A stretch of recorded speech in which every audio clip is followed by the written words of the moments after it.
సరిగ్గా చెప్పొచ్చుగా. మంచిగా చెప్తేనే అర్థం కాదు, వంకరగా చెప్తేనైనా అర్థం చేసుకుంటారేమోనని ఇలా చెప్పాను అన్నమాట.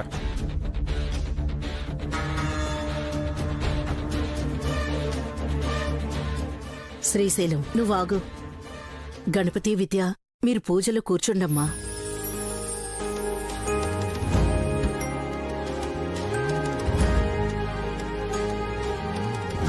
అమ్మా, ఇద్దరు ఒకరి నుదుటిన ఒకళ్ళు బొట్టు పెట్టుకోండి.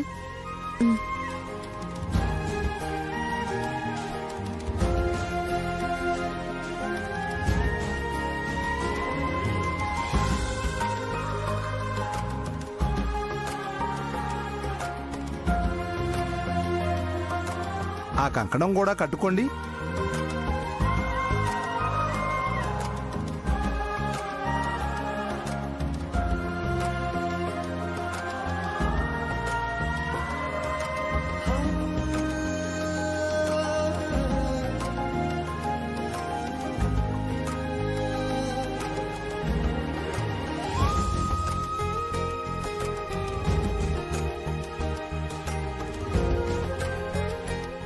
నా మెళ్ళు మీరు 3 ముళ్ళు వేస్తే అప్పుడు మీ చేయి పట్టి నడిచాను.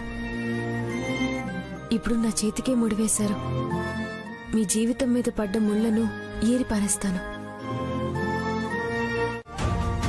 చూసావాక నా కూతురు అంత గొప్పగా చెప్పిందో.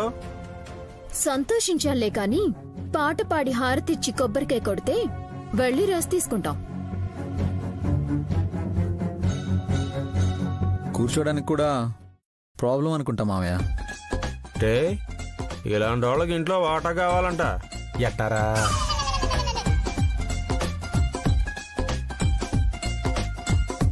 శ్రీశైలం, నువ్వు ఊరుకో. పూజ జరిగనివ్వు ముందు. అట్టాగే అక్క. విద్య, నువ్వు పాట పాడమ్మా. తన్మయత్వంలో కొందరిని మర్చిపోయి ఆ అమ్మవారిని తలుచుకుంటూ తరిత్తాం.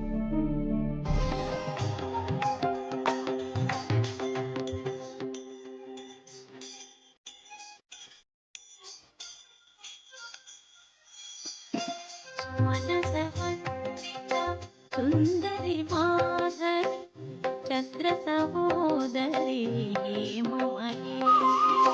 మునిగణవంతి మోక్ష ప్రదాయి మంజుల భాష.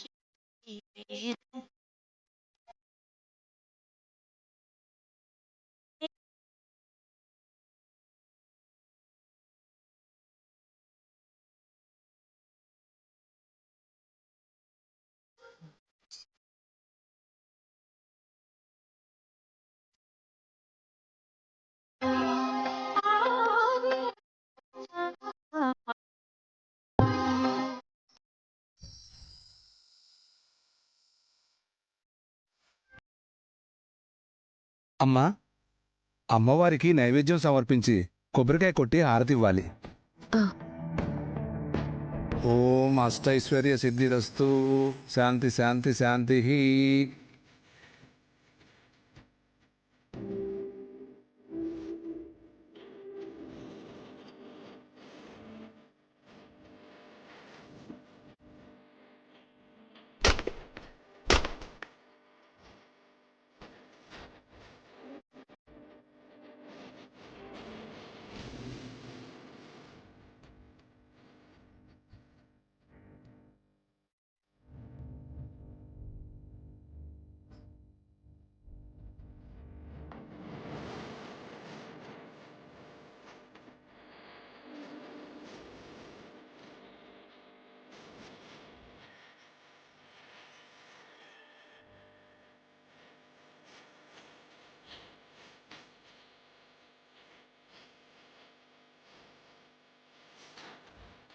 అమ్మా, సాయంకాలం సంధ్యావేళలో 8 దీపాలు వెలిగించి నైవేద్యం స్వీకరించి ఉపవాసాన్ని విరమించుకోవాలి.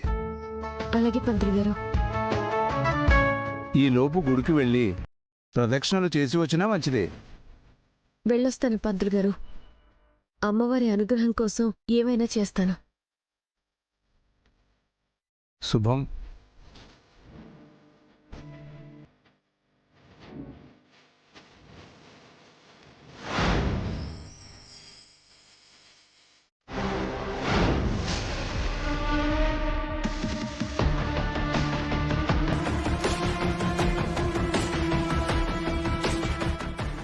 అక్క దీక్షలో ఉంది. అష్టలక్ష్మి వ్రతం పూర్తి చేయాలని కంకణం కట్టుకుంది. అది గనక పూర్తయింది అంటే అమ్మవారి అనుగ్రహంతో గ్రహబలం తోడై గణపతి బావగారు ఇంకా జైలుకే పోరు. ఎందుకు గింజుకుంటున్నావు ఇది? ఉపవాసంలో ఉన్న విద్య మంచినీళ్లు తాగినా కూడా పూజ ఆగిపోయినట్టే కదా. దీక్ష భగ్నం చేసేదెవరు? నేనే.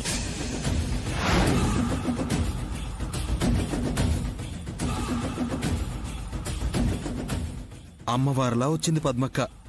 ఇంటి పెత్తనం చేతిలో ఉన్నప్పుడు లక్ష్మి కళ ఉట్టి పడుతూనే ఉంటుంది. హ్యాపీ దివాలి సుబ్బు. థ్యాంక్స్ అక్క. స్వీట్స్ తీసుకొనిది.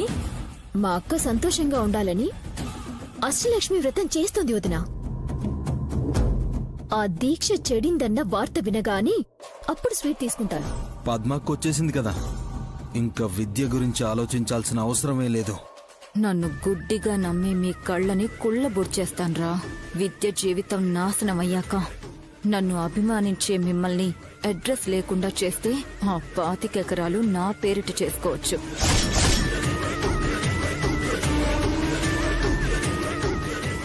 వదినేదో ఆలోచిస్తోంది. ప్లాన్ ఎలా వర్కౌట్ చెయ్యాలా అని. అదేంటో చెప్పక్క, మేం కూడా అమలు చేస్తాం. మీరైతేనే చేయగలరు. ఎందుకంటే పూజ సామాగ్రిని విద్య ఎక్కడ పెడుతుందో మీకే తెలుస్తుంది కదా. అవన్నీ స్టోర్ రూమ్ లోనే ఉంటాయి వదినా.